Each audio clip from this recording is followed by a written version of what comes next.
So, fraud by healthcare facility. Ano, isa-isahin natin. Bilisan natin ha. Ito. Number 1. So, padding of claims, reports, or health-related data. Now, pag sinabi nating padding, okay, these are for purposes of claims payment, wherein the facility po will file for benefits in excess of the actual, okay, on what is given. Especially ito hong mga drugs, medicines, and procedures, as well as yung information. Yung padding ho, okay, they basically, dinadagdagan nila. Okay?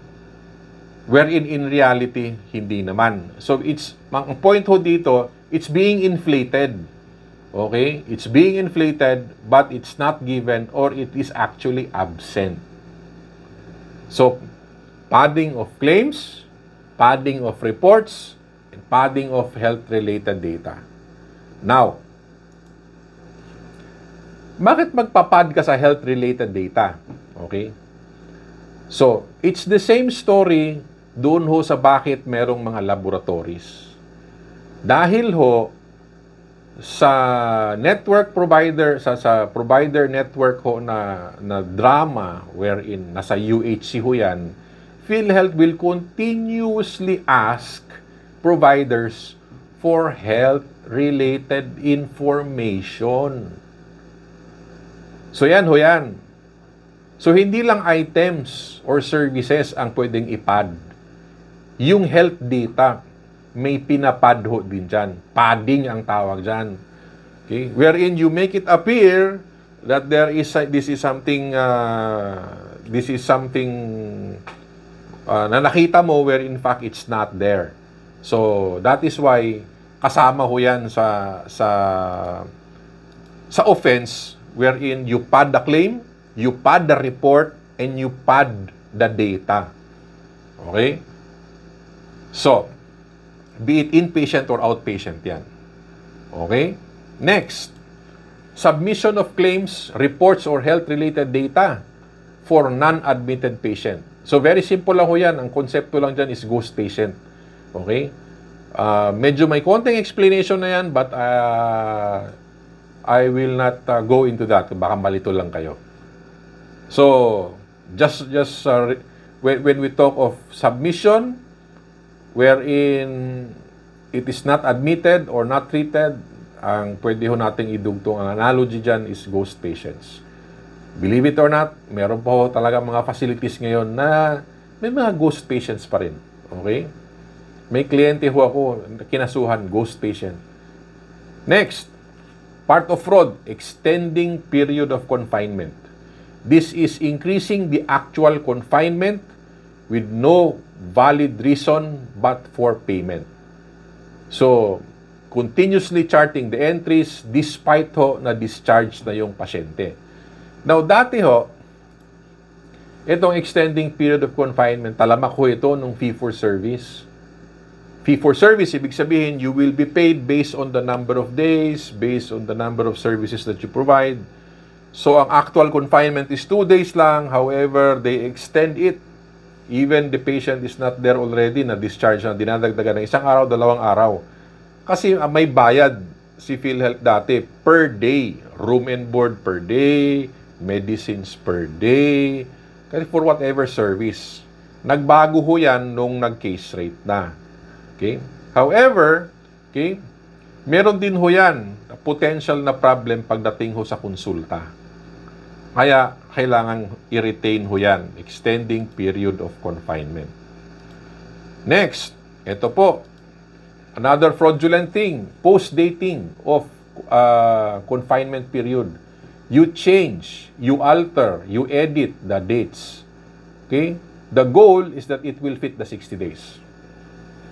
Now, quite sadly, I've seen this for the last 5 years. Meron pa ako nakita sa mga kliyente kong ganyan.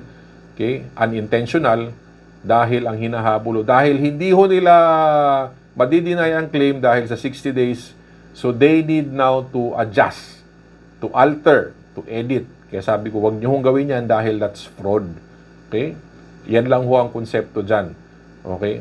Para hindi ho kayo matoxic. Napakasimple. Okay? Next. Ito. Misrepresentation by furnishing false information or incorrect information. Ano ba ito? Okay? To simplify it, ang ibig sabihin lang ho ito, this is very common, ito na ho yung app casing. Okay? When a hospital will file a claim from a benign case and fraudulently will change the information and make it look a toxic case, okay? They change the code or they change the diagnosis simply because for payment purposes. Okay? Now, ang tawag ho dyan sa problem is upcasing. Pero ang ipa-file ho na kaso sa inyo is yung misrepresentation by furnishing false information. So, doon ho papasok ang upcasing. Okay? So, you'll never see upcasing or upcoding sa mga documents na ipapadala ng legal. It's written as misrepresentation, yung offense ninyo. Okay? So, again, it's very common right now. Another problem is this. Sa fabrication and or the possession of fabricated forms and supporting documents. So ito, common ito dati pa, no? Making claims or in a possession of claims with false entries. Common ito nung fee for service. Okay? So, I have not seen this during when all case rate was started already. Okay? And there are things that under the other fraudulent act. So ano ba meron sa other fraudulent act? Okay?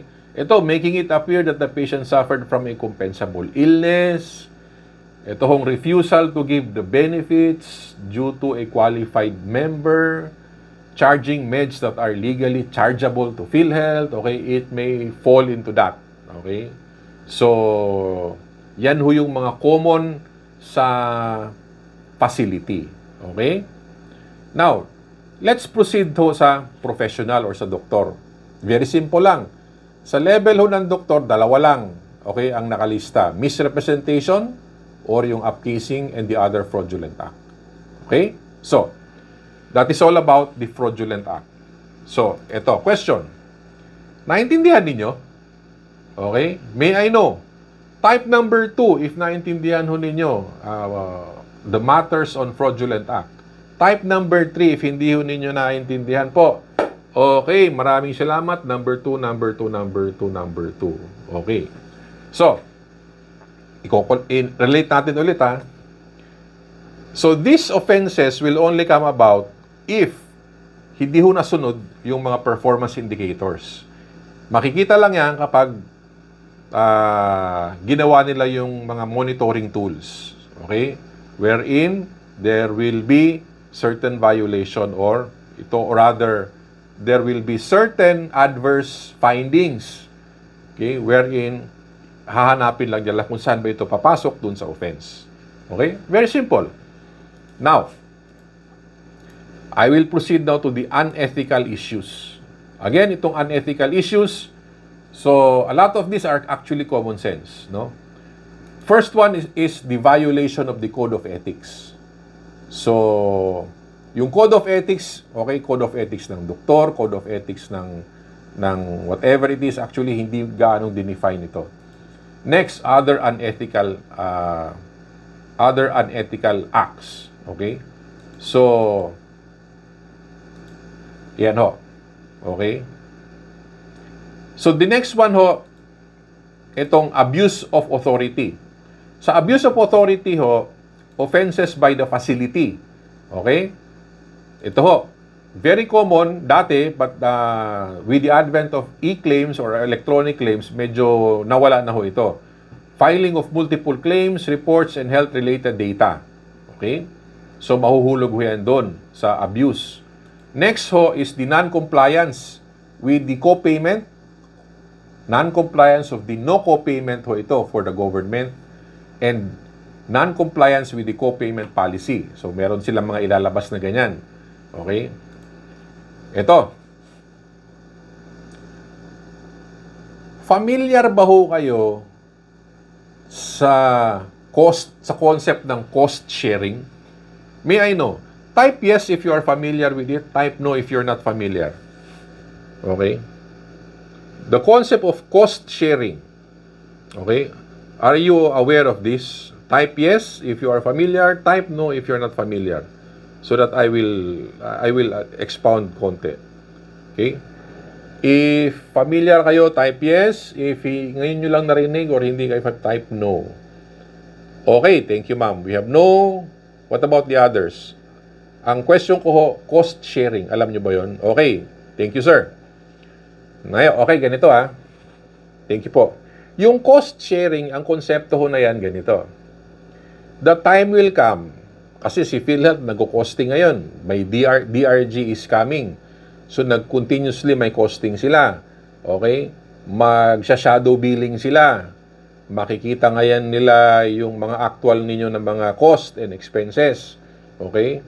So, may cost sharing. Ano yung cost sharing? Okay? There is this ambition or there is this intent, eventually, I don't know when, wherein yung co-payment ni pasyente will be fixed. Ulitin ko yung co-payment ni pasyente magiging fixed co-payment. That is just one of the many alternatives ng cost sharing. Cost sharing also includes itong agreement or in a way magti-teamwork si PhilHealth as an insurance and the HMO, the private. Ano ba yung i-cover ni PhilHealth and then merong i-cover din yung HMO. Okay? Ano ba i-cover ni PhilHealth? Yung in-house insurance ng kumpanya at yung commercial insurance. Okay? And at the same time, yung out-of-pocket. Okay? A lot of that, okay, there will be rules wherein magiging fix yan or a semi-fix. Okay? So yan ngayon, okay, eventually, ang isa sa mga potential, ang word na ginagamit ko ay potential na mangyari. Kasi ho, yan din yung ina-apply sa ibang bansa. Okay. Ano ba ang impact na yan ngayon sa inyo? Okay? If kumikita ho kayo sa out-of-pocket, okay, try to imagine that in the next succeeding years, okay, there will be now a certain limit. May agreement ngayon kung magkano lang yung inyong out-of-pocket. Okay? Can they really do that? Actually, ginagawa na ho yan. Ginagawa ho yan sa case type Z. For patients who will avail of the kidney transplant, who will avail of the breast surgery, okay? Common na ho yan, required ho yan. May agreement, may kontrata na fixed co-pay. Okay? So, the time will come ho eventually sa ordinary na mga claim natin. So, meron hong bibigyan ho kayo ng detalye on that. So, the non-compliance with no co-payment is a violation. And the non-compliance with the co-payment policy. Okay? Kaya ho yan nandyan. Yung co-payment. Oh, may co-payment. Pero may certain limit. Okay? Meron ng rules. Okay? In the future. Okay? But for now, wag ho kayo mag-worry. Okay? Dahil nalilito pa ang lahat sa DRG. Okay? So, hayaan nyo lang yan. Nice to know. Next, okay. Ito ho, the breach of warranties of accreditation. So, this is also a violation. Again, there is a need to read and understand kung ano ho yung pinirmahan ninyo sa performance commitment. Okay? Next, ito hong unauthorized procedure. Okay? Beyond the service capability. Ito, antagal na ho na to. This is very common among government hospitals and then meron hong ibang private but ako, I would not worry so much on this for as long as you can provide a good justification. Okay? But nice to know that there is this thing as unauthorized procedures beyond the service capability. Okay? And other unauthorized act. So, under this, no, for the offenses of the professionals, it's the same. Ito po, the non-compliance sa co-payment or sa no co-payment or co-payment, the issue on warranties of accreditation and other fraudulent act. Okay? So, meron din ho pangatlo or rather ang additional na nakasulat dun sa batas. Sorry. Wherein